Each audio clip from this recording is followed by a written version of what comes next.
about counter-narratives and the dominant narratives about Chicago and the importance of standing up and expressing ourselves. So like spoken word poetry is something we've been practicing, and students have created it for themselves, and now they're going to teach other students how to do it. Julian has also been studying a people's history of Chicago and writing spoken words, so Gear Up suggested we partner up with each other and teach the workshop together. And it's also been an awesome opportunity because one of the things we discussed in our class is how segregated Chicago is, and it's been designed intentionally to keep students separate. So we thought that this would be an awesome opportunity from a North Side school and a South Side school to come together to produce some awesome poetry. So Terkel was a man who interviewed people, all different types of people that normally wouldn't necessarily have been interviewed back in the day.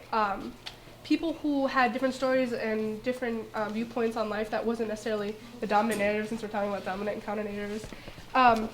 Nelson Algren, Studs really gave him the opportunity to explain that Chicago, even though it has its faults, really as a whole was this place where there's diversity and people are able to flourish here, whoever people are, whoever they want to be. And spoken word poetry that really gives us the opportunity to be able to speak and say what we feel as though, to speak about Chicago the way we see it and not necessarily the way people in other places see it. So thank you guys for coming. The theme this morning is love. Love of a city. What is love of a town? Say love of Chicago.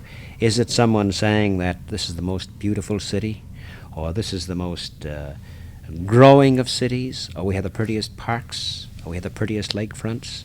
Thought we'd call upon our guest this morning, Nelson Algren. I know it's been in the news lately that Chicago's reputation has been injured, has been tarnished. In order to bum rap a city, you have to love it a little. And I think in the same way, in order to boost it, you have to love it a little. And I don't. What he's saying is that if you want to criticize something, you have to know it first before you criticize it. If you want to like something, you also have to know it.